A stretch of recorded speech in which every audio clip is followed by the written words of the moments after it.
Chapter में shloka number 27 से 35 तक आज हमारा प्रस्तावित है। देखते हैं कितना कर पाते हैं। स्टार्ट करते हैं विदाउट लेट। यावत् संजायते किंचित सत्त्वं स्थावर जंगमं क्षेत्र क्षेत्रज्ञ संयोगात् तद्विद्धि भरतर्षभ। तो थोड़ा सा इसके पहले समझ लेते हैं इस चैप्टर में चल क्या रहा है। चैप्टर में पहले श्लोक में अर्जुन ने भगवान से 6 प्रकार के प्रश्न पूछे। क्षेत्र क्षेत्रज्ञ क्या है, प्रकृति पुरुष क्या है, और ज्ञान और ज्ञेय क्या है, यही प्रश्न पूछे। तीसरे श्लोक से लेकर के 7वें श्लोक तक भगवान ने 2 चीजों के बारे में बताया। किस किस चीजों के बारे में? पुरुष एंड प्रकृति। नहीं, क्षेत्र और क्षेत्र के प्रभु। बहुत बढ़िया। फिर 8 से लेकर के 12वें श्लोक तक भगवान ने क्या बताया? ज्ञान के बारे में प्रभु जी। ज्ञान के 20 आइटम्स ऑफ नॉलेज। ओके।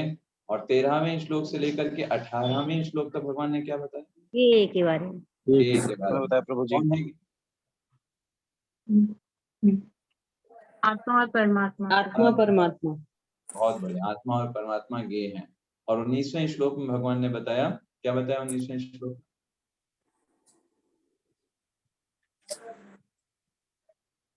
कि जो इस बात को जान लेता है, प्रकृति पुरुष और भगवान, भगवत गीता को समझ सकते हैं। और कौन समझ सकता है? वो मेरे स्वभाव को प्राप्त होते हैं। भगवान बोलते हैं मेरे डिवोटीज ही समझ पाते हैं इन सारी चीजों को। ओके। फिर भगवान ने 20वें श्लोक से लेकर के अभी तक 26वें श्लोक तक किसके बारे में बताया?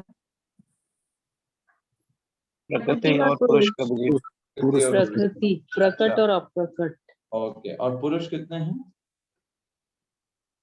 2 जीव और परमात्मा। हाँ, आत्मा और परमात्मा बोल सकते हो। और भगवान ने आत्मा के बारे में कौन से श्लोका में बताया? 20 से लेके 26 में। 20-21 में कौन कौन से श्लोक आत्मा के बारे में बोल? आज तो टेस्ट हो गया चैप्टर। 20 श्लोक में भी, 21 में भी और 22 में भी बोला। 21वें में भी आत्मा के बारे में बोला। 20, 21, 22 और 22वें में भी आत्मा के ही बारे में बोला। और 23वें श्लोक में परमात्मा के बारे में है ऐसा। और भगवान ने 24वें, 25वें और 26वें श्लोक में, 24वें श्लोक में बताया कि क्या मिलेगा परिणाम अगर कोई इस ज्ञान को जान लेता है, पुरुष और प्रकृति। इसको अगर समझ लेता है कि कैसे पुरुष प्रकृति कार्य करते हैं तो उसका परिणाम क्या मिलता है। और 25वें और 26वें श्लोक में भगवान ने बताया क्या और अलग अलग मेथड हैं उसको समझने का।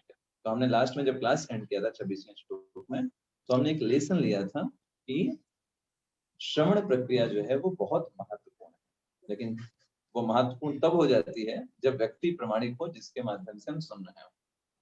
इसलिए जितना अधिक ज्ञान आवश्यक है उससे कहीं ज्यादा आवश्यक है प्रमाणिक व्यक्ति के द्वारा ज्ञान प्राप्त करना। तो इसलिए हमेशा हमें प्रयास करना चाहिए कि कोई जैसे बहुत एग्जाल्टेड डिवोटीज आते हैं ना, तो हम उनके माध्यम से सुन सकें, जिन्होंने अपना पूरा जीवन भक्ति में लगाया हुआ है। अभी हम सब तो नौसिखिए हैं, नए हैं इस क्षेत्र में, हमें उतना कुछ ज्ञान नहीं है।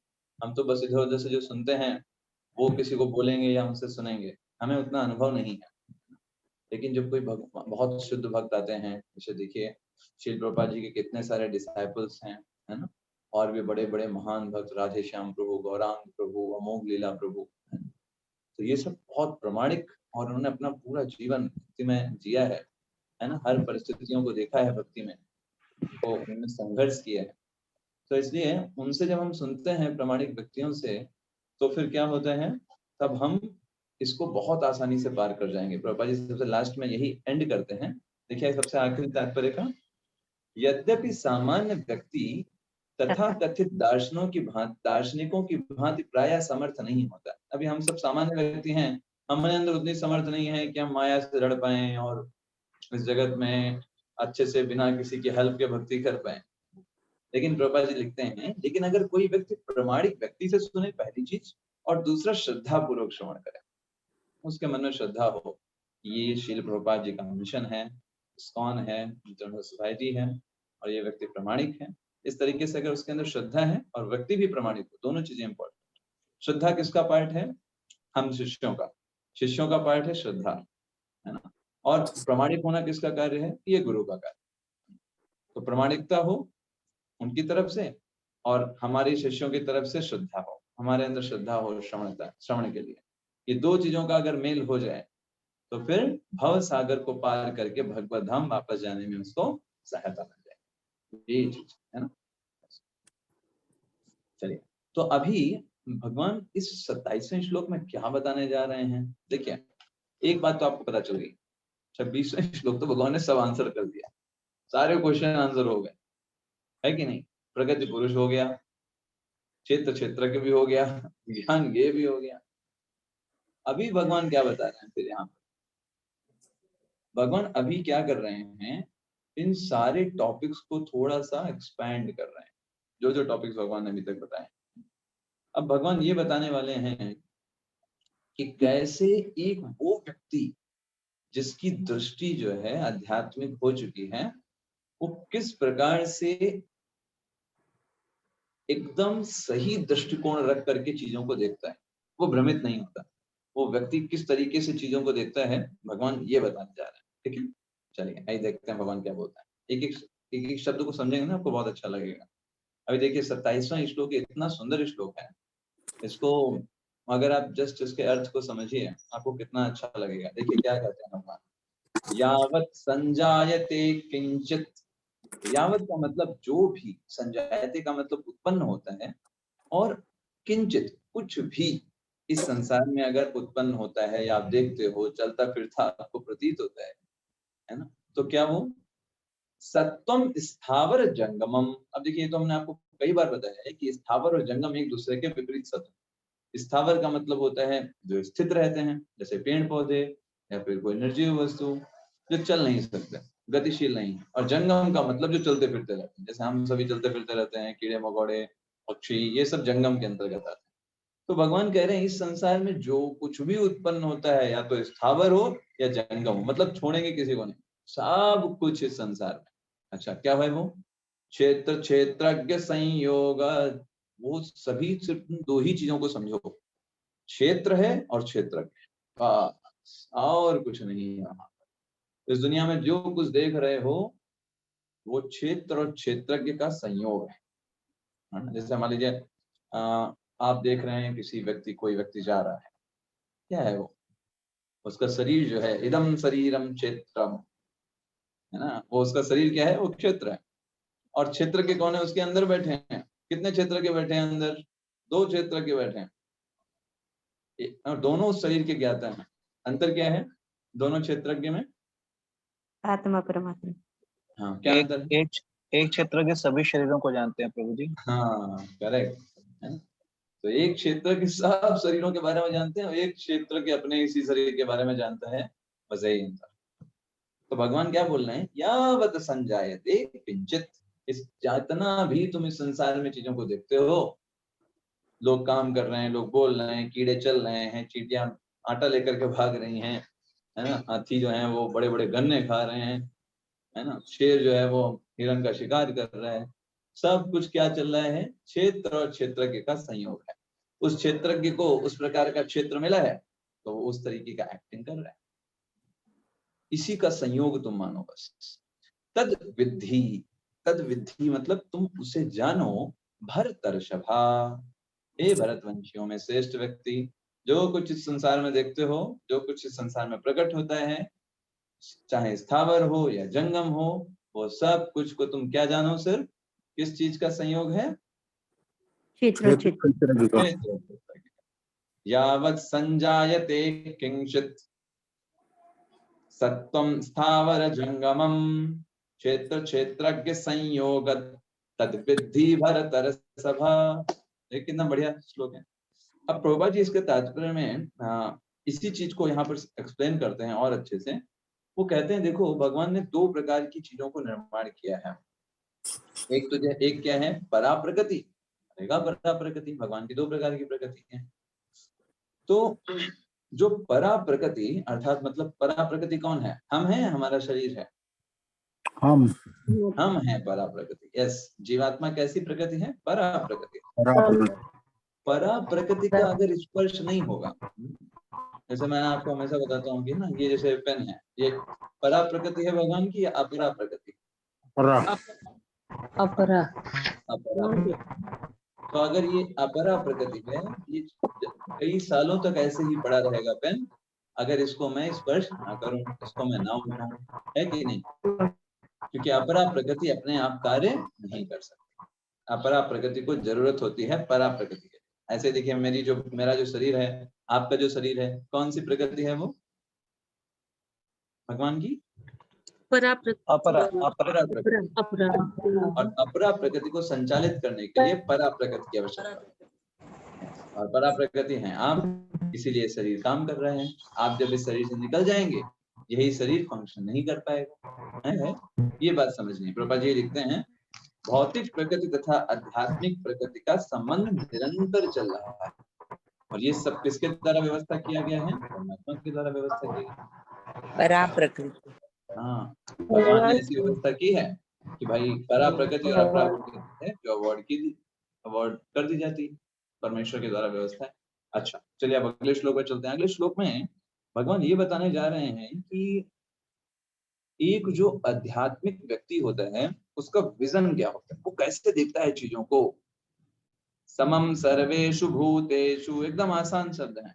समम सर्वेषु भूतेषु, सभी जीवों को, इररिस्पेक्टिव, कीड़े मकोड़े, पक्षी हो, पेड़ हो, भालू हो, शेर हो, समम सर्वेषु भूतेषु, सभी जीवों को वो समान रूप से देखता है। अच्छा, और क्या देखता है?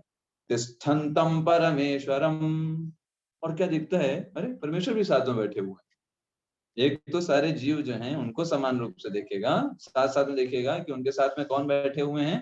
तिष्ठन्तम परमेश्वरम। और विनश्यत्सु अविनश्यन्तम, यह पश्यति स पश्यति, किसको माना जाए? अब देखिए इसको अन्वय कैसे करते हैं श्लोका का अन्वय करते हैं सबसे पीछे से। यह पश्यति स पश्यति, जो ये देखता है वही वास्तव में देखता है। अच्छा, क्या देखता है? विनश्यत्सु अविनश्यन्तः, मतलब जो चीज इस शरीर के अंदर जो आत्मा है ना, ना तो उस आत्मा का ना तो उस परमात्मा का, दोनों का विनाश नहीं होता। वो तो शरीर का विनाश होता है, शरीर तो वैसे विनाशशील है, वो तो विनाश होना ही है, भगवान की अपरा प्रकृति है। तो जो यह पश्यति सा पश्यति, तो क्यों ऐसा सोचता है? क्यों वो इस तरीके से सोच पाता है? क्योंकि समम सर्वेषु भूतेषु, क्योंकि वो बाहर का शरीर में देख करके वो नहीं देखता, वो तो जानता है ये तो बाहर का कवर है। जैसे आप कोई ग्लव्स पहन ले, तो कोई नीले कलर के ग्लव्स पहने, कोई हरे कलर के ग्लव्स पहने, कोई पीले कलर के ग्लव्स पहने, लेकिन ग्लव्स तो बाहर का पहना हुआ है, मटेरियल, असली मटेरियल तो अंदर है ना, हाथ, राइट ना? तो वैसे ही वो बाहर के चीजों को ना देख करके वो ये समझता है चाहे कोई भी जीव हो, आत्मा जो है वो भगवान का अंश है, और स्वयं भगवान अपने विस्तार परमात्मा के द्वारा उस आत्मा के साथ बैठे हुए हैं। उसको उपदृष्टा अनुमंता चा भरता भोक्ता महेश्वरा, 23वां श्लोक हमने देखा ना। भगवान परमात्मा के रूप में सबके साक्षी हैं, हर एक चीज नोटिस कर रहे हैं, क्या कर रहा है, क्या इच्छा किया, कहाँ जाने का था, हर एक चीज नोट कर रहे हैं उस जीवात्मा की, और उसके आधार पर उसको अलग अलग प्रकार के शरीर दे रहे हैं। जैसे आपको एग्जाम्पल देते हैं, जैसे परमात्मा का क्या कार्य, जैसे आपने कभी कभी क्या होता है ना कि एक बच्चा होता है, पिताजी से बोलता है पिताजी मुझे गेम खेलने जाना है, गेम खेलना है। तो पिताजी कहते हैं अरे बेटा क्यों बाहर जाओगे, घर पे ही खेलो, घर पे तो इतनी सारी चीजें हैं। बोलता नहीं, हम बाहर खेलेंगे, पार्क में खेलेंगे, वहां हमको मजा आता है, यहाँ मजा नहीं आ रहा है। तो पिताजी कहते हैं बेटा बाहर दिक्कत होगी, चोट लग सकती है, यहाँ घर पे हो आराम से खेलो। बोल नहीं, हमको बाहर जाना। ठीक है भाई, फिर पिताजी अपना टाइम निकाल करके उसके साथ आते हैं, कहते ठीक है, पार्क में उसको ले गए, ठीक है भाई खेलो तुमको जो खेलना हो। और पिताजी पार्क में साइड में बैठ जाते हैं और उसकी निगरानी करते हैं ताकि उसको चोट ना लगे या अपना नुकसान ना कर बैठे। वो बच्चा जाता है, कभी कभी सी शॉ खेलता है, कभी कभी झूले पे झूलता है, तो कभी कभी उसको और बच्चे खड़े होते हैं तो लाइन लगाना पड़ता है, तो उसको परेशानी होती है, या कभी कभी वो अपनी सावधानी ना करने की वजह से गिर जाता है, चोट लगती है ना। कभी कभी वो बहुत खुश हो जाता है, उसके मन का कार्य होता है, कभी कोई दुखी हो जाता है कि लोग उसको सपोर्ट नहीं करते, उसके साथ कोई बैठने वाला नहीं है। तो ये यही एग्जैक्टली कार्य हमारे साथ होता है। हम जब डिजायर करते हैं तो फिर इस भौतिक जगत रूपी पार्क में आते हैं, भगवान साइड में बैठे रहते हैं, कहते हैं ठीक है भाई, जो तुम्हें भोग करना है करो भोग। तो हम कभी जाते हैं, हम कभी दुखी होते हैं, कभी सुखी हो जाते हैं, कभी हमको लगता है अरे सब लोग कितना हमारा सपोर्ट कर रहे हैं, कभी कभी हम तनहा रहते हैं, हम कहते हैं अरे हम तो बड़े दुखी हैं, हमें तो कोई केयर ही नहीं करता। जीवन में इस तरीके से चलता रहता है ना। और फिर अंत में जब उस जीवात्मा को ये समझ में आ जाता है कि ये सब तो थोड़े समय का था, असली व्यक्ति जो जिनके साथ हमारा रेसिप्रोकेशन है वो तो मेरे भगवान ही हैं, है ना। जब वो उनकी तरफ जाता है तब वो उस पार्क से बाहर निकलता है और अपने घर को वापस जाता है। तो एग्जैक्टली यही होता है। और यहाँ पर जो हर जीवात्मा है वो स्ट्रगल कर रहा है, भौतिक जगत है ही ऐसा, कोई यहाँ पर ऐसा नहीं है जो सुखी हो। यहाँ पर इसलिए बोला जाता है कि भौतिक जगत में सिर्फ लोग सपने में सुखी हो सकते हैं, असली में नहीं। यहाँ शास्त्र बताते हैं यहाँ सुख है, लेकिन श्रुति मात्र सुख है। श्रुति मात्र सुख का मतलब क्या है, खाली सुनने में ही सुख है। जैसे अभी कोई आपको बताए अरे मुकेश अंबानी जानते हो ना, इतना बड़ा बिल्डिंग है उसका, और ये एसी लगा है, वो एसी लगा है। जरा मुकेश अंबानी के पास जाकर के पूछिए कितने खुश हैं, कितना उनको खुश है ना। हजार प्रकार की समस्याएं हैं, हजार प्रकार की चीजें हैं, चिंताएं हैं, इतना अमीर होने के बाद भी, क्योंकि भौतिक जगत इस तरीके का डिजाइन किया गया है, चाहे आप कुछ भी क्यों ना हो, आपको तकलीफें आनी है। तो फिर करें क्या? हाँ, करना यही है। तकलीफें ही हमारे लिए बहुत बड़ा बेनेडिक्शन है ना। इसीलिए क्योंकि तकलीफें आएंगी तब हम भगवान की ओर बढ़ेंगे, वरना हम तो मस्त रहेंगे, हमें तो बढ़िया है ना, हैप्पी होम, घर स्वीट होम, हैप्पी होम, उसी में व्यस्त रहेंगे। हम मनुष्य जीवन को कैसे समझें? तकलीफें आए तो खुश होना चाहिए कि हम भगवान की तरफ और शरणागत हों, और हमारी इंटेंस प्रेयर हो भगवान से कि भगवान हमें आपकी सेवा करनी है। ये चीज होता है। अभी यहाँ पर ये जो विजन क्या होता है, एक जो सही तरीके से देखने वाला व्यक्ति है उसका विजन क्या होता है, ये जितने शरीर इस संसार में मिले हैं ये सब उनको उनके कर्मों के कारण मिले हैं ना। अब जैसे कोई जीवात्मा अगर चींटी के शरीर में है, तो वो समझता है कि उसने कुछ ऐसा कर्म किया होगा जिस कारण से उसको भी चींटे का शरीर मिला हुआ है, और फिर अगला शरीर उसका उसका किसी और दूसरे शरीर में जाने वाला है। तो उसमें मुझ में खास अंतर नहीं है। अंतर क्या है कि उसको भी मेरी जैसी अपॉर्चुनिटी मिली होगी, मनुष्य का शरीर मिला होगा, और उसने वैसे ही वेस्ट किया जैसे मैं वेस्ट कर रहा हूँ, इसलिए आज वो वहां पर। तो वो समझता है कि हर जीवात्मा इस तरीके से सेम है। प्रभुपाद जी तात्पर्य में इसलिए सबसे पहले स्टेटमेंट देखिए क्या लिखते हैं, जो व्यक्ति सत्संगति से तीन वस्तुओं को संयुक्त देखता है। देखिए जब आप सत्संगति का मतलब क्या होता है, कई लोग कहते हैं हम संगति कराए, सत्संग से आए, तो सत्संग का मतलब क्या है? सत्संग का मतलब है जब आप सत्संग सुनते हो या किसी से आप बैठते हो किसी भक्त के साथ, तो आपको आपका हार्ट ट्रांसफॉर्मेशन होना चाहिए, हृदय में परिवर्तन होना चाहिए, वहां पर नॉलेज ट्रांसमिशन होना चाहिए, ज्ञान आपको मिलना चाहिए, साथ साथ में आपके हृदय में भी परिवर्तन आना चाहिए। अभी देखिए प्रभुपाद जी क्या बता रहे हैं, जब सत्संगति होती है तो व्यक्ति तीन चीजों को संयुक्त रूप से देख पाता है और सच्चा ज्ञानी बन जाता है। क्या है वो तीन चीजें? पहला, वो ये देख पाएगा देखो ये रहा शरीर ऊपर का ऊपर, अच्छा। फिर दूसरा, इसके शरीर का स्वामी कौन है, उसको देखेगा। और और उसको साथ में आत्मा के मित्र को, मतलब परमात्मा को, तीन चीजों को, शरीर को देखेगा, आत्मा को देखेगा, और आत्मा का मित्र कौन है? पड़ोस में रहते हैं वो, या ऑफिस में काम करते हैं वो, कौन है आत्मा में? परमात्मा। परमात्मा ही मित्र है आत्मा का, और कोई भी व्यक्ति आपका मित्र नहीं हो सकता, नेवर। सिर्फ भगवान ही आपके सही मित्र हैं। आप देखिए संसार के लोग आपको कितना दिन तक साथ निभा सकते हैं, कितना दिन तक साथ निभाएंगे, चाहे कितना भी बोले वो, कितना भी बोले, लेकिन वो ज्यादातर कितने दिन तक आपका साथ निभा सकते हैं? जब ये शरीर छूट जाएगा तो आपके मित्र कितना देर तक आपके साथ, वो चाह करके भी नहीं रह सकते, उनकी वो मजबूरी है, चाहे कितना भी गहरे मित्र हो। लेकिन भगवान ऐसे मित्र हैं कि हम चाहे सुअर की योनि में भी ना क्यों ना चले जाएं, चींटी क्यों बन जाए, क्यों ना बन जाए, भगवान हमारा साथ कभी नहीं छोड़ते। तो मित्र की तो परिभाषा ही है ना, चाहे कोई भी परिस्थिति हो जो हमारा साथ ना छोड़े। तो भगवान हमारे असली मित्र है ना। भगवान 5वें अध्याय के 29वें श्लोक में बोलते भी हैं, क्या बोलते हैं मित्र के बारे में बताइए। आखिरी श्लोक 5वें अध्याय का, सुहृदम सर्वभूतानां। देखिए कितना अच्छा श्लोक है। भगवान कहते हैं सुहृदम, सबका भला चाहने वाले भगवान। इस संसार में बहुत सारे लोग आपको बोल भी सकते हैं, अरे हम तो आपका भला चाहते हैं, है ना, हम तो आपको सपोर्ट करना चाहते हैं, लेकिन कोई सपोर्ट नहीं कर सकता, कोई भी हमारा भला नहीं कर सकता सिवाय परमात्मा के। परमात्मा ही वास्तव में हमारा भला कर सकते हैं। अभी ये शरीर छूटेगा तो और कोई क्या मदद कर पाएगा? नहीं कर पाएगा, परमात्मा मदद कर सकते हैं। इसलिए हमें उनकी तरफ मुड़ना चाहिए। प्रभुपाद जी देखिए आगे लिखते हैं इसी तात्पर्य में, जिन लोगों को ऐसी संगति नहीं प्राप्त होती। कैसी संगति? जिनसे 3 चीजों का ज्ञान हो।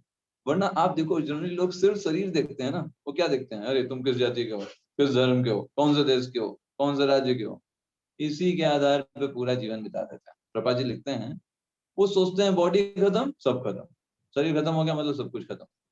ना शरीर के अंदर आत्मा को देख रहे हैं, ना आत्मा के मित्र को देख पा रहे हैं। तो इसलिए यहाँ पर समझने वाली बात यह है कि व्यक्ति को सत्संगति का फायदा उठा करके ये समझना चाहिए कि 3 चीजें एग्जिस्ट करती हैं, एक तो शरीर, एक आत्मा और एक उसका मित्र। 3 चीज। अगले श्लोक में चलता है। तो अभी क्या होगा, मान लीजिए ये 27वें और 28वें श्लोक में जो भगवान ने बोला क्षेत्र और क्षेत्र के का संयोग है, दूसरा भगवान ने बोला कि हर जगह वो समान रूप से देखे, तो उसका परिणाम क्या होगा। तो भगवान इसमें बोलते हैं समम पश्यन् हि सर्वत्र सम अवस्थितम ईश्वरम नाहि नस्त्यात्मनात्मानं ततो याति परां गतिम। ततो याति पराम गतिम, वो व्यक्ति परम गंतव्य को प्राप्त करता है। अच्छा कौन व्यक्ति? ना हिनस्त्यात्मनात्मानं, कैसे वो परम धाम को कैसे प्राप्त करेगा? क्योंकि वो अपने मन के द्वारा अपने को भ्रष्ट नहीं करेगा। अच्छा, अपने मन के द्वारा अपने को भ्रष्ट नहीं करेगा, अपने मन के द्वारा अपने को भ्रष्ट नहीं करेगा। अच्छा क्यों नहीं करेगा अपने मन के द्वारा अपने मन को भ्रष्ट? अपने मन के द्वारा खुद को भ्रष्ट क्यों नहीं करेगा? क्योंकि समम पश्यनि सर्वत्र, क्योंकि हर जगह वो समान चीजों को देख रहा है। तो किसको धोखा दे, किसके साथ कपट करे, किसको नुकसान पहुंचाए, हर जगह वही परमात्मा जो उसके हृदय में उसके मित्र हैं सबके साथ बैठे हुए। ठीक है, किसको धोखा देंगे, किससे छल कपट करेंगे। और समवस्थितम ईश्वरम, हर जगह वो परमात्मा को देख रहा है, प्रत्येक जीव के साथ, हर जीव के साथ परमात्मा बैठे हुए हैं, उसको चला रहे हैं, उसको शक्ति दे रहे हैं, उसको खिला रहे हैं, उसके लिए भोजन की व्यवस्था हो रही है। तो इसलिए वो कभी भी अपने मन के द्वारा भ्रष्ट नहीं होगा। ये मतलब नहीं समझ में आया, मन के द्वारा भ्रष्ट नहीं होगा मतलब क्या है?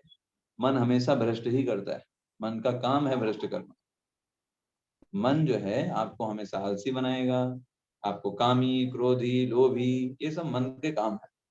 आपको उस तरफ नीचे की तरफ ढकेलना। जैसे ग्रेविटी होती है ना, तो ग्रेविटी कैसी होती है, किधर खींचती है? जमीन की तरफ, है ना। तो वैसे ही मन जो होता है हमको हमेशा नीचे की तरफ लेके जाता है, आलसी बनाता है। हम भगवान की सेवा सुबह ना उठें, नहीं उठने का मन कर रहा है, आलसी बना रहा है ना? ये मन का काम है। लेकिन जो इस तरीके का ज्ञान रखता है ना, वो मन के द्वारा भ्रष्ट नहीं होगा, वो मन की चीजों में, मन के द्वारा बहकावे में नहीं है। बस इज द ट्रू शेयर, वो सही तरीके से देख रहा है कि परमात्मा किस तरीके से हमारी मदद कर रहा है। वो बहुत ग्रेटफुल होगा कि भगवान हमारे लिए कितनी व्यवस्था कर रहा है हमको अपनी तरफ लाने के लिए, बहुत ग्रेटफुल होगा। प्रभुपाद जी तात्पर्य में देखिए कितना अच्छा लिखते हैं। आगे लिखते हैं यहाँ प्रभुपाद जी, यस अब देखिए पहली लाइन में, जीव इस संसार में क्यों पर आया हुआ है? प्रभुपाद जी लिखते हैं अपना भौतिक अस्तित्व स्वीकार करने के कारण। और अपने आध्यात्मिक अस्तित्व से पृथक स्थित हो गया है। किंतु यदि वह समझता है कि परमेश्वर अपने परमात्मा स्वरूप में सर्वत्र स्थित हैं, और यदि वह भगवान की उपस्थिति प्रत्येक वस्तु में देखता है, तो वह विघटनकारी मानसिकता से अपने आप को नीचे नहीं गिराता और धीरे धीरे वैकुंठ लोक में चलता चला जाता। तो हम यहाँ पर क्यों आए हुए हैं? हम इसीलिए आए हुए हैं, और इसीलिए हम भटक रहे हैं क्योंकि मन के द्वारा हम बार बार उसको बहकाया जा रहा है। किसी अमीर व्यक्ति को देखते हो, इसके पास तो बड़ा पैसा है, बड़ा सुखी होगा, मन सोचता है अरे हमको भी पैसे कमाने हैं, चलो हम भी गधों की तरह काम करें, दिन रात मेहनत एक करें, हम भी खूब मेहनत करके पैसे कमाते हैं। देखिए बिल्कुल बुरी बात नहीं है पैसे कमाना, बिल्कुल पैसे कमाना बहुत अच्छी बात है, आपके पास धन होना चाहिए, लेकिन उसके कारण आप भक्ति नहीं कर पा रहे हो, भगवान की सेवा नहीं कर पा रहे हो, मनुष्य जीवन को विनाश करे जा रहे हो, आपके पास इतना समय नहीं है कि आप भगवान का नाम ले सको, भक्तों का संग कर सको, मंदिर जा सको, ये तो अच्छी बात नहीं है। इतना धन का आप क्या करेंगे? उतने धन का फिर वही होगा, क्या होता है पता है? जीवन भर व्यक्ति धन इकट्ठा करता है, ये फ्लैट खरीदा, वो फ्लैट खरीदा, अब बाद में वो सारा एंजॉयमेंट कौन करते हैं? सारे रिश्तेदार और आगे वो तो बेचारा ऐसे ही इकट्ठा करते करते ही मर जाता है। ऐसे लोगों का उदाहरण दिया जाता है उस मधुमक्खी से जो जीवन भर बेचारी क्या करती है, शहद इकट्ठा करती रहती है, शहद इकट्ठा करती है, और बाद में मृत्यु रूपी जो शिकारी होते हैं ना, वो धुआं दिखा करके पूरा शहद लेकर चले जाते हैं, मस्ती से खाते हैं मीठा मीठा। मेहनत करती मधुमक्खी, ऐश उड़ाते हैं मधुमक्खी को मरने वाले या फिर उनको भगा करके खाने वाले। समझ में आई बात? तो कहा जाता है धन की 3 गति होती। सबसे अच्छी गति क्या होती है धन की? कि आप उसको भगवान की सेवा में लगा दो, क्योंकि भगवान की थी, आपको थोड़े समय के लिए शरीर मिला था, भगवान ने आपको शक्ति दिया, भगवान ने बुद्धि दिया, भगवान की वजह से आप जो कुछ पढ़े लिखे, आपने जो कुछ अर्न किया, तो भगवान की सेवा में लग जाए, जितना लग जाए उतना ही बढ़िया। तो पहली गति है, वो तो मतलब दिव्य बना दिया आपने उसको, है ना? वो तो इस जगत भौतिक जगत भौतिकता से ही उसे दिव्य स्थिति में पहुंचा दी। दूसरी गति है कि उस धन को हम भोग कर लें। भोग कर लें मतलब अपने आवश्यकता की चीजें हैं उसको कर लें, है ना? औषधीय चीजें हैं, कुछ हमको कपड़े खरीदने हैं, कुछ हमें खाने के लिए खरीदना है ना? तो उसको ये दूसरी गति। पहली गति तो अच्छा है कि हम भगवान के लिए कुछ खरीदें, भगवान की सेवा में लगा दें। दूसरी गति है कि हम खुद के लिए उसको यूज करें। तीसरी गति होती है, वो तो होती है, वो गति जो होती है मतलब उसका यूज ही नहीं हो पाता, दूसरे लोग एंजॉय करते हैं और वो पाप के रूप में फलित होता है। तो ये तीसरी गति जो होती है, तो इसलिए ये यहाँ पर समझना इम्पोर्टेंट है कि हम मन के द्वारा अपने आप को भ्रष्ट ना होने दें। मन इस तरीके से आपको बहुत इल्यूजरी लाइफ दिखाएगा, कंफर्ट्स के हिसाब से और चीजों के आधार पर, लेकिन हम अपने द्वारा मन को भ्रष्ट ना होने दें। हमें समझें कि मुझे सिर्फ और सिर्फ और सिर्फ एक चीज की जरूरत है, अच्छी तरीके से भक्ति करने की। बाकी दुनिया में कोई कमी नहीं है, जीवन में कोई कमी नहीं है। विश्वास मानिए, व्यक्ति गरीब रह करके भी, कम से कम अर्निंग करके भी बहुत सुखी हो सकता है अगर वो भक्ति बहुत अच्छे से कर रहा है, भगवान की सेवा बहुत अच्छे से कर रहा है। उससे ज्यादा सुखी व्यक्ति आपको जीवन में कहीं नहीं मिलेगा, कोई उसकी टक्कर नहीं कर सकता। अगर वो भक्ति में सेवा बहुत अच्छे से कर रहा है, भगवान की सेवाएं बहुत अच्छे से कर रहा है, बहुत सुखी रहेगा वो। बहुत सारे उदाहरण। और दूसरी तरफ लाखों लाखों करोड़ों करोड़ रुपए कमा करके व्यक्ति फ्रस्ट्रेट हमने देखे हैं, है ना? और इतना बुरी तरीके से फ्रस्ट्रेट होते हैं कि पूछिए मत। तो ये चीज समझनी है। आइए अगले श्लोक में चलते हैं। तो सही तरीके से देखना क्या है, प्रकृति और जीव को कैसे देखना चाहिए? ऐसे देखना चाहिए, प्रकृत्यैव च कर्माणि। कौन काम करता है? प्रकृति कार्य करती है।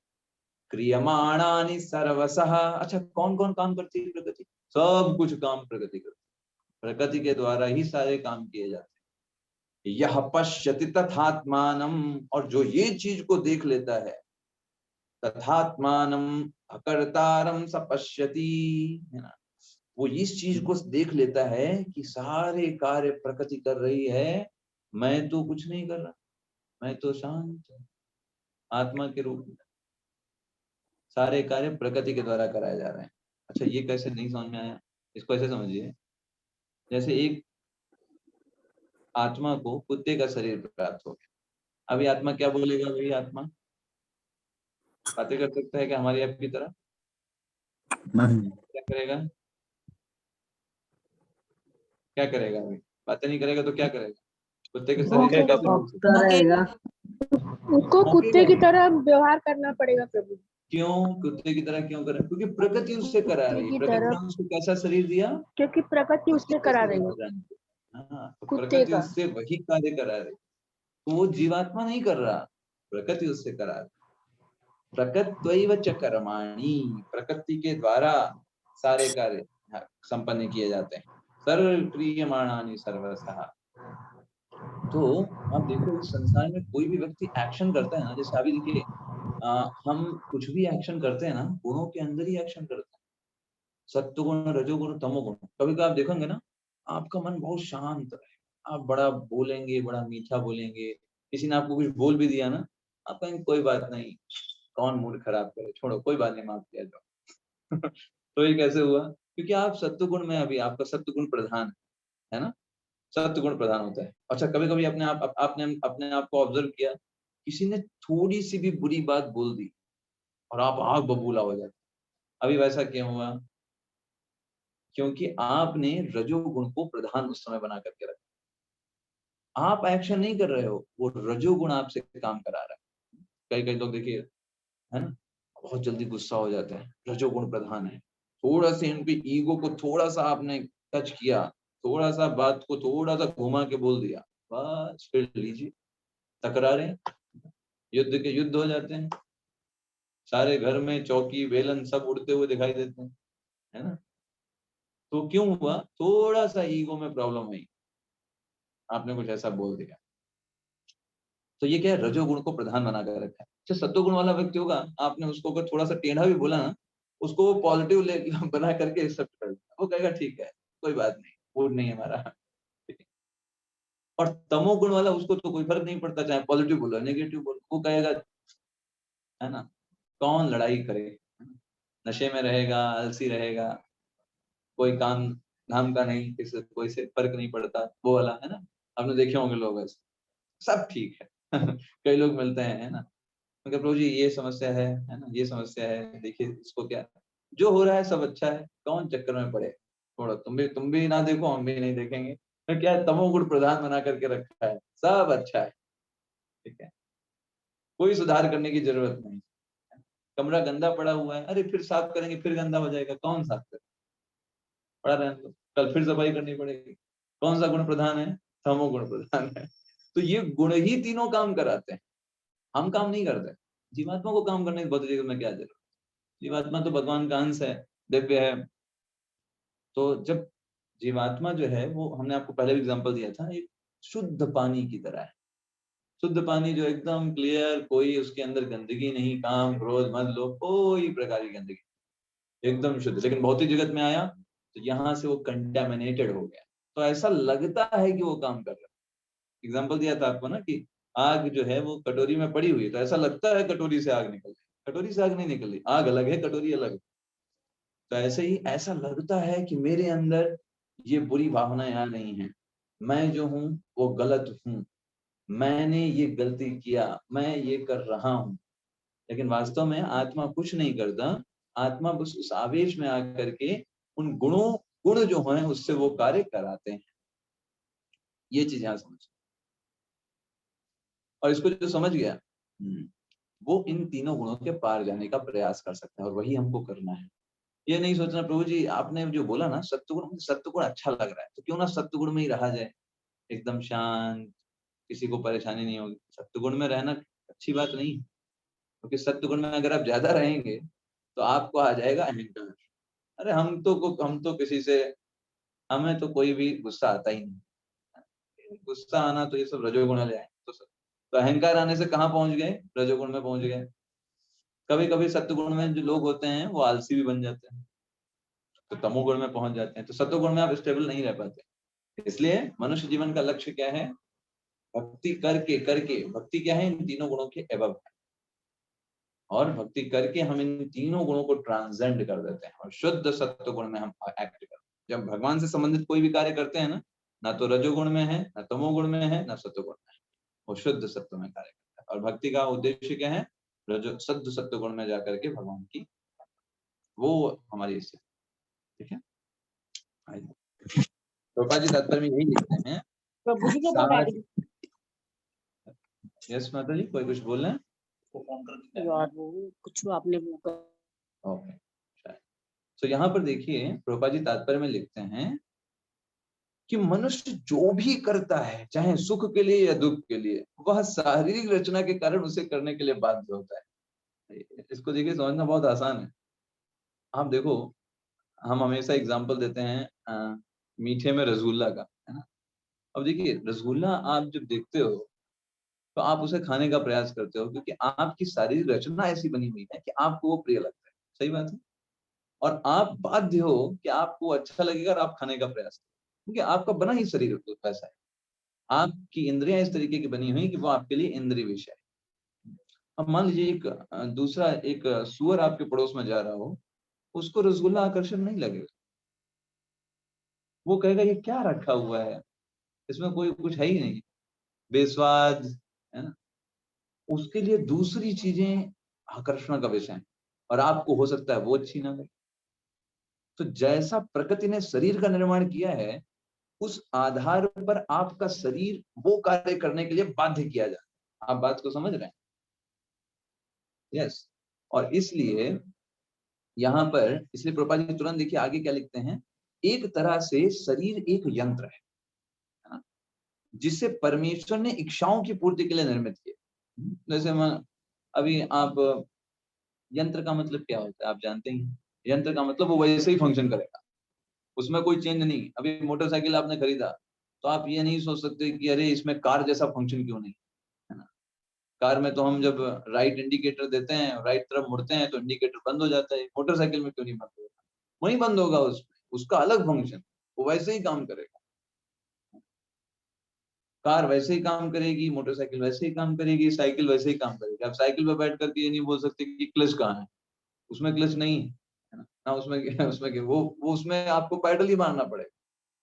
तो वैसे ही हर यंत्र अलग अलग प्रकार के बने हुए हैं। अब जीव की डिजायर क्या है, भगवान वो देख करके दे देते हैं। अच्छा तुमको क्या साइकिल चलानी है? हमको तो साइकिल अच्छी लगती है, ठीक है साइकिल ले लो। उसको दे दिया साइकिल। हमको तो कार अच्छी लगती है, ठीक है कार ले लो। हमको हवाई जहाज लेना तो हवाई जहाज ले लो। भगवान उसकी इच्छाओं पर और उसके कर्मों के आधार पर उसको शरीर देते रहता है जीव को। अच्छा फिर अभी क्या है, मतलब ये सब चलता ही रहेगा? नहीं। देखिए प्रभुपाद जी का आखिरी, जब जीव में यह दिव्य दृष्टि उत्पन्न हो जाती है। कौन सी दिव्य दृष्टि भाई? यही दिव्य दृष्टि कि कैसे हम इच्छाओं के कारण सुख और दुख को भोग रहे हैं। हमने ये इच्छा किया तो उस इच्छा के कारण हमको अभी ये शरीर दे दिया गया है, फिर इच्छा कर रहे हैं तो दूसरा शरीर दे दिया जाएगा। मनुष्य शरीर में है, सोच रहे हैं फॉरेन जाएं, अमेरिका में रहें, बड़ा बड़ा धन हो, ये इच्छाएं पैदा कर रहे हैं, तो फिर हमको वैसा शरीर प्रदान कर दिया जाएगा। अगला जन्म हो सकता है अमेरिका में मिल जाए, वहां पर बिलियनियर के घर में पैदा हो जाएंगे, फिर वहां भी सुख दुख तो रहेंगे ही। तो जब उसके अंदर ये दिव्य दृष्टि विकसित हो जाती तो होगा क्या, तो वह शारीरिक कार्यों से पृथक हो जाता है, अपने आप को अलग करके देखने लगता है। और जिसके अंदर ये दृष्टि आ जाती है वही वास्तविक दृष्टा है। मतलब क्या है बाकी लोग वास्तविक दृष्टा नहीं है, वो लोग तो बस यही देख रहे हैं, बस दुनिया चल रही है। उसे से पूछो क्या है दुनिया में, कुछ नहीं दुनिया में, बस, है ना। सब दुनिया बस अपने आप काम कर रही है, लोग अपने आप जन्म ले लेते हैं, अपने आप मर जाते हैं, बस। कुछ पता है इसके आगे? उसके आगे किसने देखा है? अच्छा बाकी जो इतना सब शास्त्रों में वो सब तो पाखंड है, तो सब टाइम पास उनके लिए, क्योंकि वो वास्तविक दृष्टा नहीं। वास्तविक दृष्टा तो इस तरीके से चीजों को देखता है, भगवान कहता है। आइए आगे आगे देखते हैं। यदा भूत पृथक भावम एकस्थमनुपश्यति तथा एव च विस्तारम ब्रह्म संपद्यते तदा। यस, इसका अनुवाद विद्या देवी माता जी पढ़िए। हरे कृष्णा प्रभु जी। हरे कृष्णा।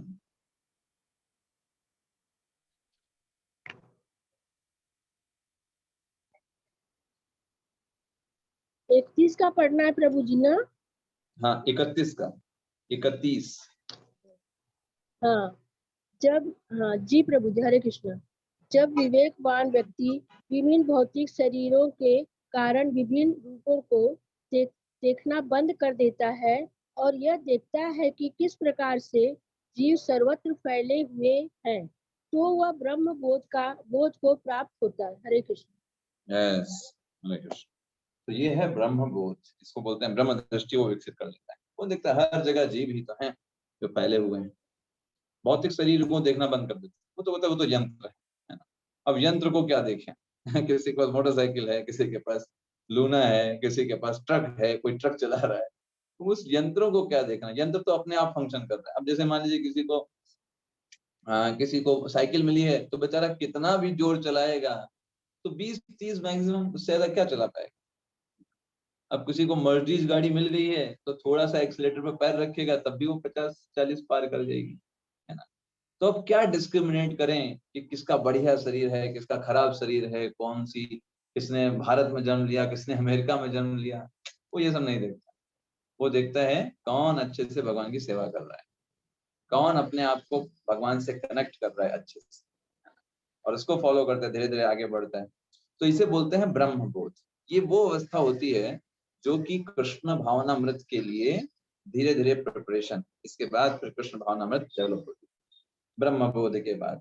इसके बारे में 14वें अध्याय के 27वें श्लोक में भगवान बोलते भी हैं कि किस प्रकार से जो निराकार है या ब्रह्म बोध है, वो एक आधार है किस चीज के लिए, भगवान की भक्ति करने के लिए। आधार मतलब उसके ऊपर की बात है भगवान की भक्ति करना। चलिए देख लेते हैं हम 14वें अध्याय, यस 14वें अध्याय के 27वें श्लोक। ब्रह्मणो ही प्रतिष्ठा हम, जो ब्रह्म है वो भगवान कहते हैं कि मैं उसका आश्रय हूँ। तो ये उसके ऊपर की बात है। धीरे धीरे व्यक्ति जब सब जीवों को देखने लगता है तो भगवान को भी बाद में समझ जाएगा और फिर इस तरीके से आगे बढ़ पाएगा। प्रभुपाद जी तात्पर्य में लिखते हैं देहात्म बुद्धि के कारण कोई कोई किसी को देवता देखता है, किसी को मनुष्य देखता है, कुत्ता बिल्ली आदि रूप में देखते हैं। ये वास्तविक दृष्टि नहीं। जब हम देखें उनको तो उनको सोचते हैं कुत्ता है, ये बिल्ली है। वास्तविक दृष्टि ये नहीं है। वास्तविक दृष्टि ये है जब वो देख पाए कि सबके अंदर आत्मा और परमात्मा बैठे हुए हैं और सबकी मदद कर रहे हैं, सबको हेल्प कर रहे हैं। उनका जो शरीर मिला है उसके आधार पर उनको बल प्रदान कर रहे हैं, उनके भोग की इच्छा की पूर्ति कर रहे हैं। इस तरीके से देखा। अब ब्रह्म दृष्टा जो होता है वो किस तरीके से अपने विजन को देखता है, अगले श्लोक में। अनादित्वा निर्गुणत्वात् परमात्मा अव्ययः शरीरस्थोपि कौन्तेय न करोति न लिप्यते। यस, एकता माता जी पढ़िएगा।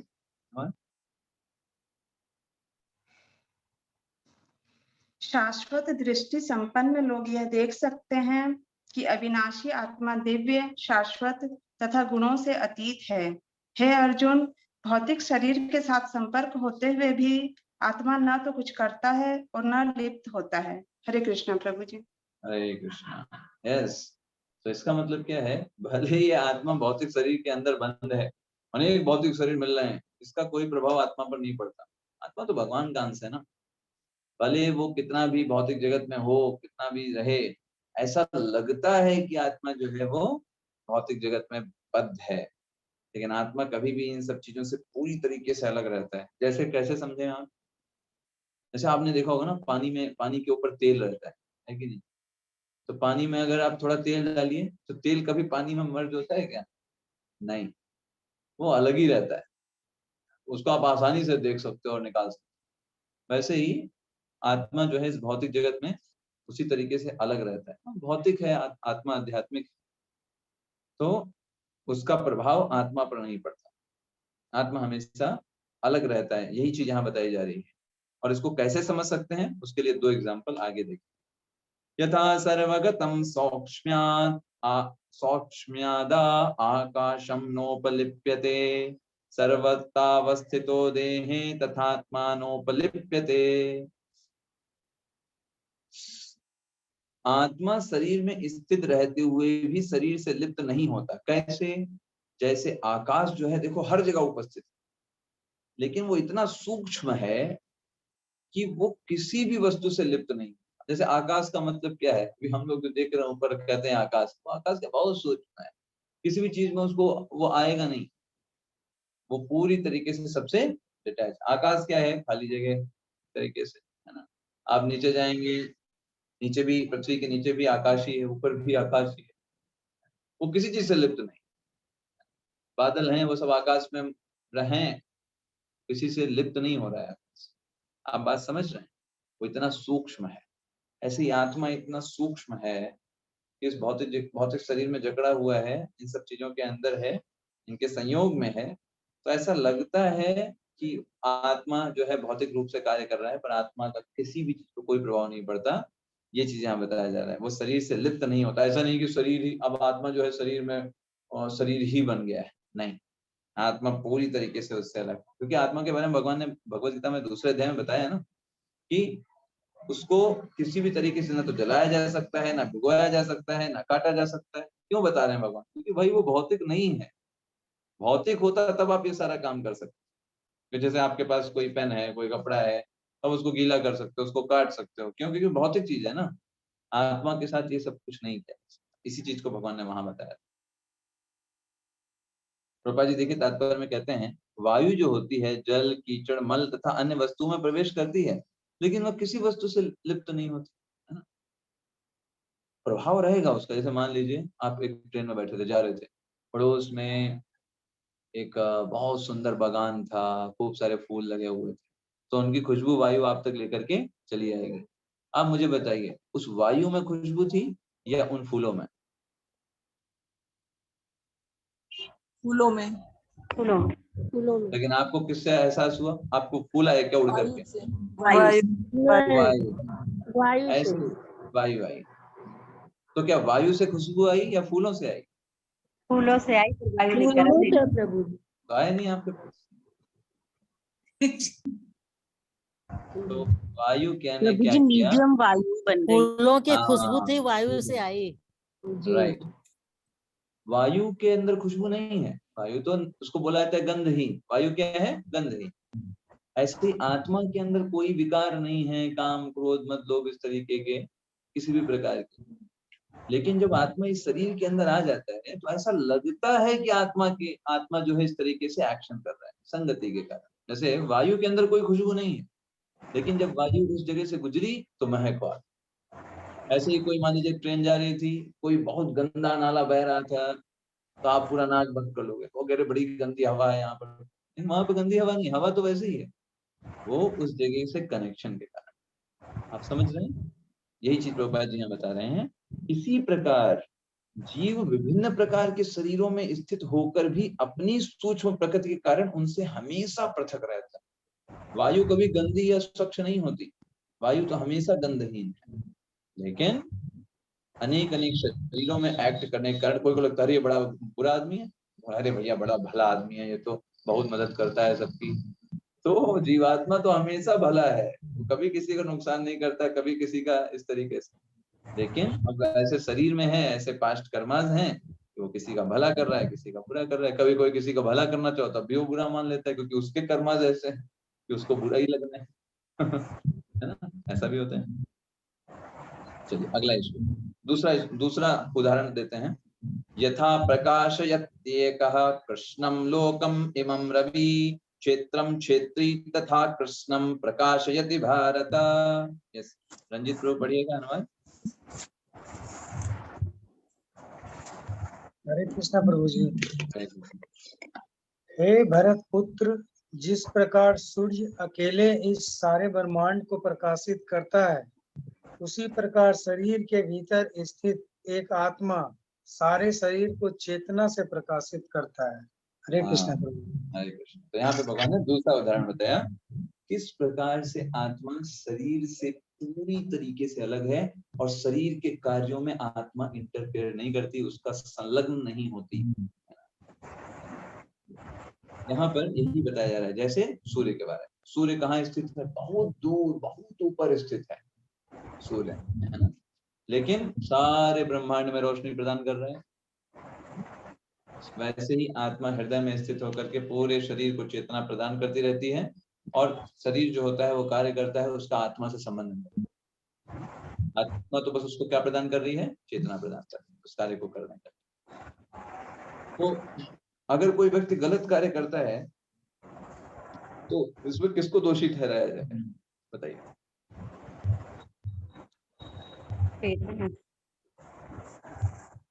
मैं तो बहुत शरीर क्वेश्चन। चेतना इच्छा को हाँ, व्यक्ति को बोलेंगे, चेतना के चेतना को। व्यक्ति की इच्छा को शरीर नहीं, व्यक्ति को बोलेंगे, चेतना को नहीं। व्यक्ति के डिजायर ओके, तो व्यक्ति मतलब क्या? आत्मा ही ना? नहीं, शरीर तो शरीर मन बुद्धि शरीर अहंकार का के चलते हैं। शरीर में कोई शरीर। मन मन आप जब बोल रहे हो व्यक्ति की इच्छा, तो व्यक्ति मतलब क्या? आत्मा ही ना? शरीर में तो कोई होती नहीं, शरीर तो निर्जीव है। मन प्रभु जी, आत्मा जो चेतना दी है उसकी वजह से।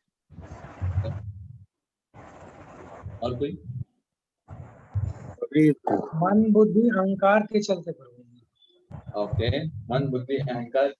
तो मन बुद्धि अहंकार मतलब आप उनको दोषी मान रहे हैं?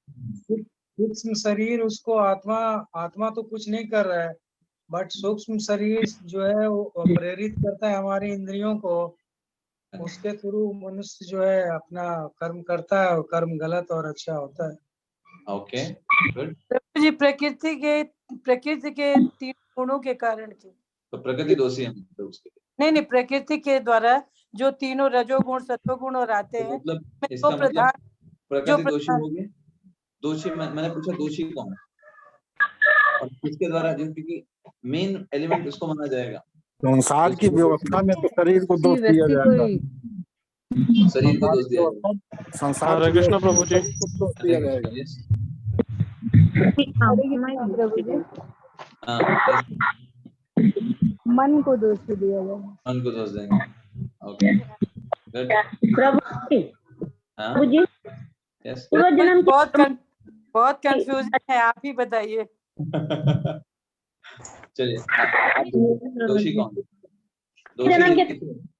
दोषी इसलिए हैं भौतिक संग के कारण, जो आत्मा में जो अशुद्धि है उसका वास्तव में दोष है।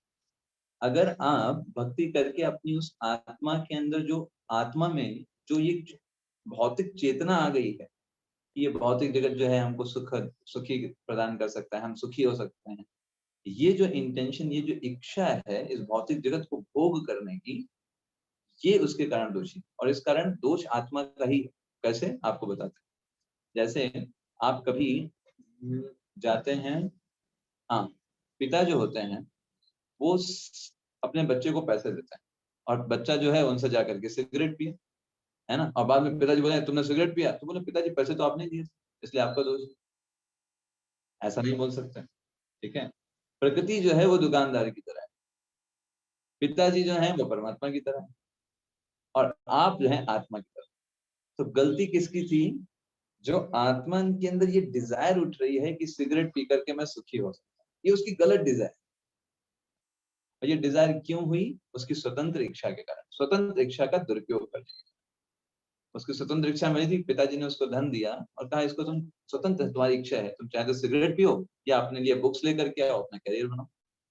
उसने सिगरेट पीना चूज किया। ये जो आत्मा की डिजायर है यही उसके लिए कार्य करती है। और प्रकृति का काम क्या है? जैसे दुकानदार का काम, दुकानदार से कहा सिगरेट दो, दुकानदार ने दे दिया। तो प्रकृति, आप जाओगे प्रकृति से बोलोगे मुझे खूब सोना है, ठीक है, भालू का शरीर लो, प्रकृति दे देगी और फिर आप भालू की तरह ही काम करो। डिजायर किसने किया? दोषी कौन है? आपने डिजायर किया, तब प्रकृति ने दिया ना आपको। आपने अपने जीवन की प्रणाली को रजोगुणी बनाया, तब रजोगुण आपको काम कराएगा। आपके अंदर जो है विभिन्न प्रकार के इच्छाएं उत्पन्न होंगी। क्यों? क्योंकि आपने जीवन शैली को रजोगुणी बना करके रखा है।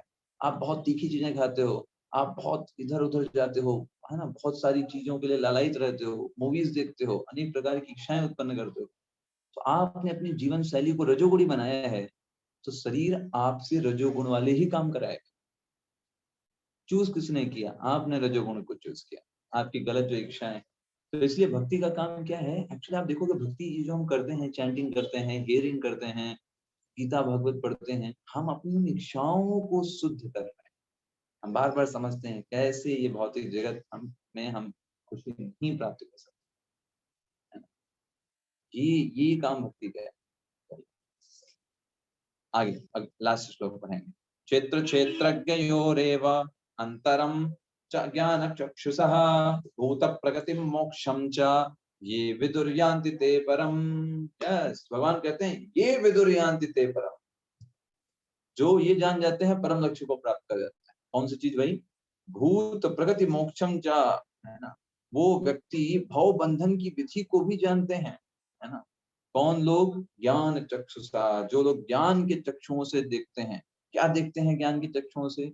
क्षेत्र क्षेत्रज्ञयोर वे अनंतरम, जो क्षेत्र और क्षेत्रज्ञ के बीच के अंतर को समझते हैं और जानते हैं, ये रहा शरीर, ये रहा शरीर के ज्ञाता, आत्मा और परमात्मा। ये शरीर है और ये जो छोटा क्षेत्रज्ञ है ये डिजायर करता है, बड़ा क्षेत्रज्ञ प्रकृति के माध्यम से उसको अनेक अनेक प्रकार के शरीर देता रहता है। और ये प्रक्रिया कब तक चलती रहती है? जब तक ये छोटे क्षेत्रज्ञ को ये नहीं पता चल जाता कि इन सब से मेरी पूर्ति नहीं होने वाली, मुझे बड़ा क्षेत्रज्ञ ही चाहिए और उसकी सेवा करनी है, इससे मेरी संतुष्टि होगी। जब तक ये नहीं होगा, जब तक वो ये भगवान की ओर नहीं मुड़ेगा, भगवान की सेवा नहीं करेगा, भगवान से प्रेयर्स नहीं करेगा, भगवान के लिए संघर्ष नहीं करेगा, तब तक उसको ये शरीर मिलते रहेंगे। भगवान उसके ऊपर दया करके प्रकृति के माध्यम से खूब सारे शरीर प्रदान करते रहेंगे। उसकी गलत इच्छा या भौतिक भोग करने की इच्छा के कारण, जो उसने स्वतंत्र इच्छा के दुरुपयोग के कारण हासिल। समझ गए? तो हम यहाँ पे प्रभुपाद जी का सबसे आखिरी स्टेटमेंट हम पढ़ेंगे सिर्फ और एंड करेंगे क्लास। प्रभुपाद जी लास्ट में लिखते हैं, बहुत इंपॉर्टेंट, मनुष्य को चाहिए कि गुरु की सहायता से इस अध्याय को भली भांति समझ ले। प्रभुपाद जी का आखिरी और इसके बाद इस प्रकार श्रीमद् भगवद गीता के 13वें अध्याय प्रकृति, पुरुष और चेतना के भक्ति वेदांत तात्पर्य कि इस अध्याय को गुरु की सहायता से भली भांति समझ ले, क्योंकि ये अध्याय ऐसा है, प्रकृति, पुरुष, चेतना, जिसके लिए आप बिना असिस्टेंस, बिना आप हेल्प के आपके ऊपर से जाएगा। क्या हो रहा है, भगवान कभी प्रकृति पुरुष बोल रहे हैं, कभी क्षेत्र क्षेत्रज्ञ बोल रहे हैं, कभी ज्ञान के आइटम्स बता रहे हैं, कभी ज्ञेय के बारे में बात कर रहे हैं, है ना। ठीक है, तो हम अगले सोमवार से प्रकृति के 3 गुण स्टार्ट करें, है ना। हरे कृष्ण। श्रीमद् भगवद गीता की जय। शील प्रभुपाद की। हरे कृष्ण। हरे कृष्ण हरे कृष्णा प्रभु जी। हरे कृष्ण प्रभु जी, दंडवत प्रणाम। हरे कृष्णा प्रभु जी, दंडवत प्रणाम। हरे कृष्ण प्रभु जी, दंडवत प्रणाम। हरे कृष्ण। हरे कृष्ण प्रभु जी, प्रणाम।